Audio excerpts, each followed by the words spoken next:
স্বাভাবিক একটা নির্বাচন যখন হবে সবাই জিতবে না, কেউ জিতবে কেউ হারবে, এটাই গণতন্ত্রের সৌন্দর্য।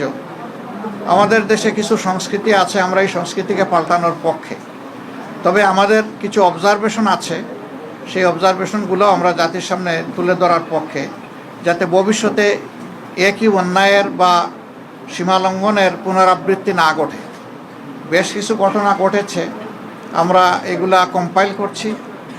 আমরা আমাদের পরিসরে আবার বসবো। আজকে তো এই পরিসরে আমাদের বিস্তারিত আলোচনার সুযোগ ছিল না, কারণ এখন পর্যন্ত বেশ কিছু আসনে আমাদের জানা মতো আমরা এগিয়ে আছি এবং গণনাও কমপ্লিট, কিন্তু স্থানীয়ভাবে যারা রিটার্নিং অফিসার আছেন তারা ঘোষণা দিচ্ছেন না, ঝুলিয়ে রেখেছেন। তা আমরা বুঝতে পারছি না এটা কেন। মাঝখানে আবার ওয়েবসাইটে হঠাৎ করে দেখা গেল যে কে কতটা আসন পেয়েছে সেইটা দেওয়া হলো, মাঝখান থেকে উদাও হয়ে গেল, আবার নাই। আমাদের লোকদেরকে বসিয়ে রাখা হলো দীর্ঘ সময়। এই একটু আগে ওনারা একদম প্রথম পর্যায়ে 10টা 12টা কেন্দ্রের যে ফলাফল সেগুলা ঘোষণা করা শুরু করেছে, সেটা আবার বেসরকারি। তা আমরা সব মিলেই এখন আপনাদের সামনে পূর্ণাঙ্গ কোনো বক্তব্য দিতে পারছি না বলে আমরা দুঃখিত। আমরা দিব ইনশাল্লাহ, আমরা আবার বসবো, আমাদের মধ্যে আমরা এগুলা নিয়ে বিশ্লেষণ করব। আমাদেরও কোনো ত্রুটি ঘাটতি থাকে সেটাও আমরা দেখব। আবার যদি সামগ্রিক কোনো বড় ত্রুটি ঘাটতি হয় তাকে সেটাও আমরা আনবো। আমরা আগেই বলেছি ছোটোখাটো কোনো বিষয় নিয়ে আমরা টানাটানি করব না, এবং পুরানা রাজনীতির সংস্কৃতিতে আমরা ফিরে যেতে চাই না। আমরা ইতিবাচক ধারার রাজনীতি করতে চাই।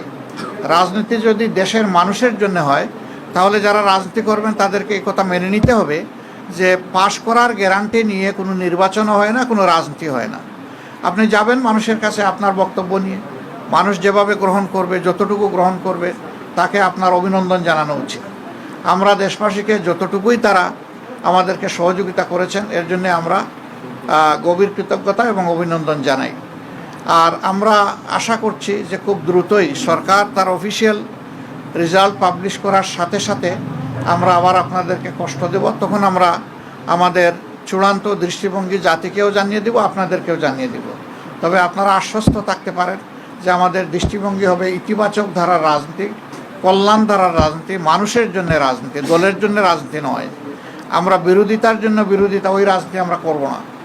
আমরা কোরআনের একটা মূলনীতি আছে, তাওয়ানু আলাল বিররি ওয়াত তাকওয়া ওয়ালা তাওয়ানু আলাল ইসমি ওয়াল উদওয়ান, যে তোমরা ভালো কাজে সহযোগিতা করো, আর কাজটা যদি মন্দ হয়, অকল্যাণকর হয়, তাহলে তোমরা তার বিরোধিতা করো অথবা তোমরা সহযোগিতা থেকে বিরত থাকো।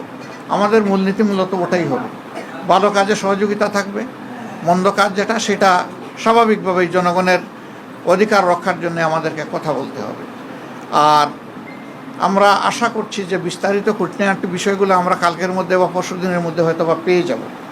এ সময়ের ভিতরে সরকারও নির্বাচন কমিশন আশ্বস্ত করেছে যে তারা 13 তারিখের ভিতরে রেজাল্ট দিবেন। আমরা সেটা দেখার অপেক্ষায় আছি, তারা দেন কিনা। যদি দিয়ে থাকেন ভালো, না দিয়ে থাকলে আমরা সঙ্গত সীমা পর্যন্ত অপেক্ষা করব। কিন্তু এই যে কিছু আসনে ইঁদুর বিড়াল খেলা, এমনকি ঢাকা 8 আসন এখনও ঝুলে থাকবে কেন, সেখানে কি হচ্ছে এটা আপনারা সাংবাদিকরা জানেন। এই বিষয়গুলো কিন্তু সুস্থ ধারার রাজনীতির পরিচয় বহন করে না, এগুলো অসুস্থ ধারার রাজনীতি। তো সেই বিষয়গুলো আমরা বিবেচনায় নিব, জাতিকে আমরা যতটুকু জানানো দরকার মনে করব জানাবো, যাতে ভবিষ্যতে একই মন্দ কাজের চর্চা অথবা ধারাবাহিকতা না থাকে। আপনাদেরকে ধন্যবাদ সবাইকে। অনেক কিছু তো হয়েছে, অনেক কিছু হয়েছে, কিন্তু এখনই আমরা এই ব্যাপারে কোনো কিছু বলতে চাচ্ছি না।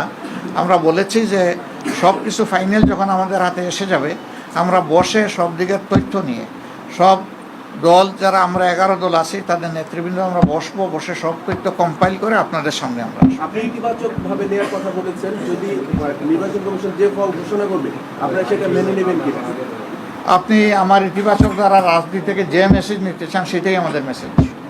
ভাই, আপনি বলছিলেন যে অনেক জায়গায় যে গণনা করা হচ্ছে হুট করে আপডেট আসা বন্ধ হয়ে গেছে। এইটা আসলে আপনি কি কাউকে আমরা তো এটা অবশ্যই কেউ না কেউ এটার জন্য দায়ী হবে। এই জন্য আমাদের এইগুলো আরও জানতে হবে, চেক করতে হবে। তখনই আপনাদের সামনে কনফার্ম না হয়ে একটা কথা আমি বাতাসে ছেড়ে দিলাম, পরে দায়িত্ব আমার উপরে আসবে, আমরা ওটা চাচ্ছি না।